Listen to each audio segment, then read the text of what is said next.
Hello, Jake here.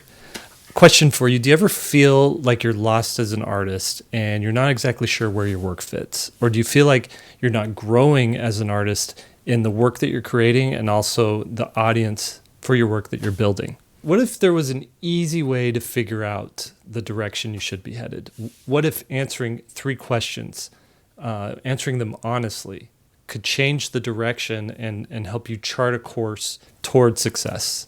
When I finally understood my own answers to these 3 questions, it changed everything for me, and I was able to start making the changes not only in my work, but also in my career in a broader career sense that made me more successful and happier than I had ever been. In this video, I'm going to ask you those 3 questions. We're going to dig deeper into what they mean and how you can best answer them yourself.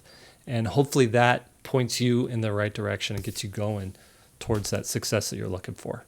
Also, big thank you to XP Pen for sponsoring this video. I'll have more on that later. All right, here's the 3 questions. They're simply this: who do you serve? What can you make? And how do you work? And that's it. Where the answer to these 3 questions overlap, that's where you're going to find the most success as a creator, but also the most satisfaction. Okay, first question: who do you serve? Figuring out who you need or want to serve is key to knowing where you fit as an artist, but also knowing what kind of art you should be making. The one you serve is the one whose opinion you ultimately care about. It's the one you wake up in the morning thinking, I wonder what they want, or I wonder how I can blow their socks off, or even I wonder how I can challenge them or make them feel something. The one you serve falls under these 3 categories: institutions, fans, and yourself. Okay, institutions might be an employer, or it might be an organization that you volunteer for. There's usually a small hierarchy of people that you must impress and receive approval from. Okay, this hierarchy, it's like the peers in your department, or it's the team that you work. Then above them would be like your art director or some sort of manager, and then her director who's overseeing that. And it might go all the way up the leadership organization. That's the hierarchy that you're worried about impressing and making artwork for. Now, the artist who serves an institution usually thrives under specific direction, and they meet or exceed those directives that they get. They're good at forming strong relationships with a small group of people. They work well under pressure, and they like sharing credit and working within a team environment. The next group you might want to serve are fans. Now, fans are a group of people who support and they champion your work, and there's a hierarchy there as well. At the base level, you might have a group of people who are just have a passing interest in the work that you're creating. They might give you a like every once in a while. Then you have more casual fans. These are people who actually click that follow button or that subscribe button, and they're interested in whatever you're going to post next. And then at the very top of this hierarchy are the diehard, true blue believer fans in what you do. They're going to buy whatever you make. They're going to be the first ones in line if you go to a convention or something like that. The artist who serves a fan base, they thrive under this balancing act of, on the one hand, giving the fans what they want, but also on the other hand, bringing something new and exciting to their work that might surprise their fans. They're good at engaging large groups of people. They're very personable and approachable while also understanding the inherent risks of like an audience's critical nature. Okay, the last person you might want to serve is yourself. Okay, living inside of you is a singular critic, but also fan of all the work that you do. Artists who serve themselves are primarily concerned with how does the work make them feel, or whether it challenges them or comforts themselves. They don't care what anyone else says or thinks. They don't seek attention for their work. They don't look for an audience for their work because the work is its own reward. So if making art for yourself is most important, you'll be happier in a setting where you're not being pushed to make artwork that other people want you to make. That might mean that you're not in a professional setting. You still might be making professional level work, but you might not be doing it professionally. You might just be funding this creation process yourself. On the other hand, if making art for others is important to you, then figure out who you want to serve. Is it an employer or is it a fan base? And make work that appeals to whoever you choose. I should say, though, that this is a spectrum. It's not all one thing or the other, but figure out where you are on that spectrum. It might be 80% for yourself and 20% for fans, or 80% for fans and 20% for yourself. Next question is, what can you make? Okay, figuring out what you're actually capable of making is the next step in knowing where you fit. Now, what can you make falls under these three categories: interests, ability, and skill. The way you know what your interests are is by paying attention to what you pay attention to. What are you a fan of? What are you excited to create? What in your life is a constant source of inspiration? Here's a list of categories to pay attention to. Ask yourself what you find most interesting in each one of these categories as I go through them. Subject matters, genres, messages or themes, styles, cultures, formats, mediums. Okay, all of these things are going to inform your work and the style and type of work that you make. And understanding it helps you to know whether or not you're making the art that you should be making. If you don't feel good about the work that you're creating, it might be that you're straying from these interests and these inspirations. So make a list of these things, post them somewhere where you can see them often so you can refer back to them and just remind yourself of where you are at and where you should be.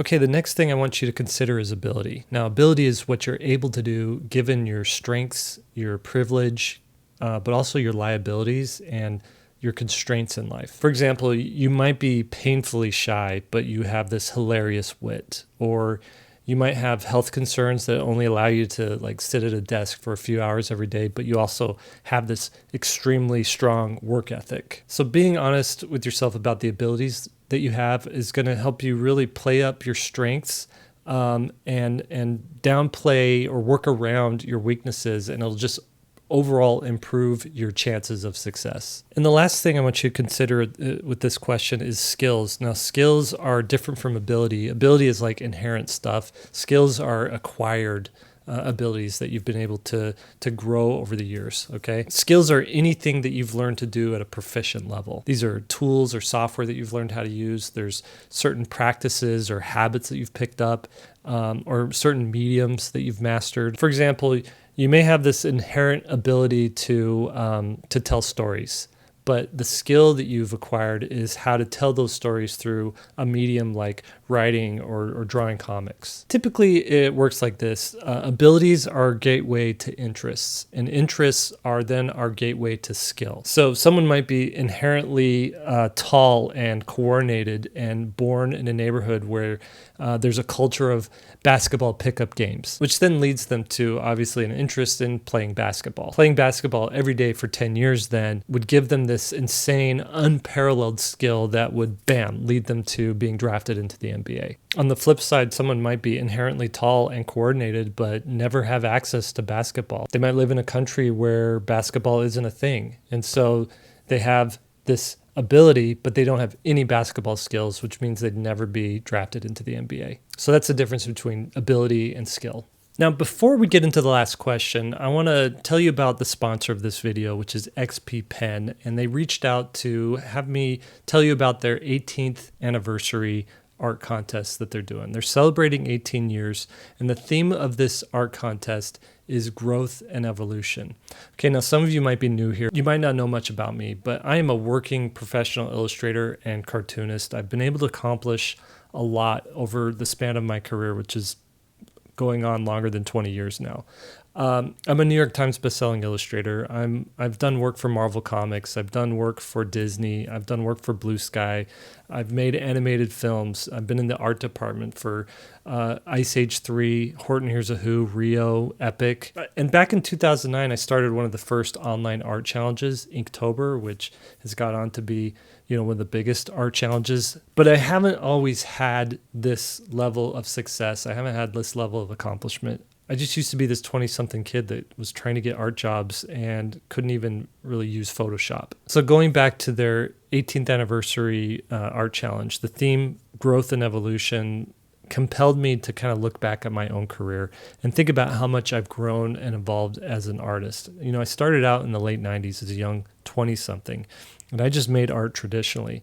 I had very little understanding of digital art and what you could do with it. All of that changed in 2002 when I got my first computer and started finding online art communities. Now, I didn't finish college, so everything I've learned has been from the online community of artists, sharing tips, sharing critiques, and just really inspiring each other with their art. Another reason I wanted to collaborate with XP Pen is I'd been hearing a lot of great buzz about their new tablet, the Artist Pro 16. And when I was able to try one out, I was blown away by its quality build, the smooth, crisp functionality, and also its affordability. I've always recommended other brands for people who are looking for a display tablet to invest in.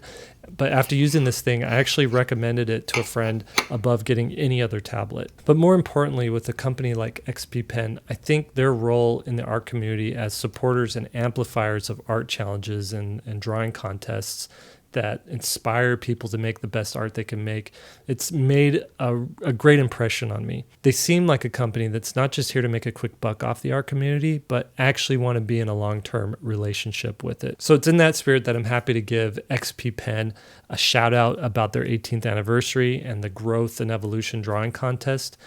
Just to give you details on how to participate. To enter, all you need to do is post your art inspired by the words growth and evolution and post it on any social media platform, tagging it XPPen18.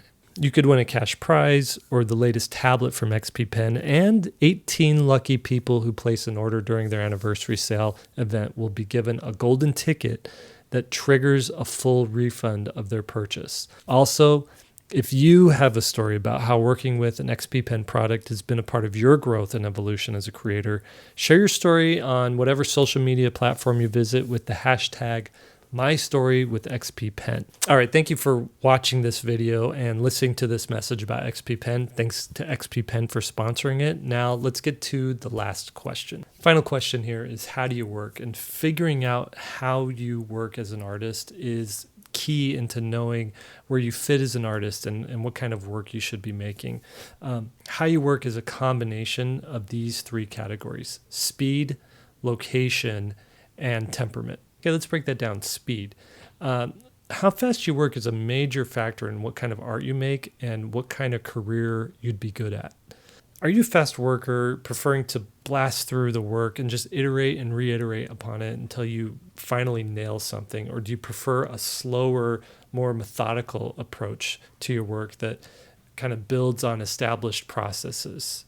Now, some artists, they prefer to just bang out quick digital paintings all day long, whereas others enjoy the challenge of like meticulously building, an oil painting stroke upon stroke that might take weeks or months to do.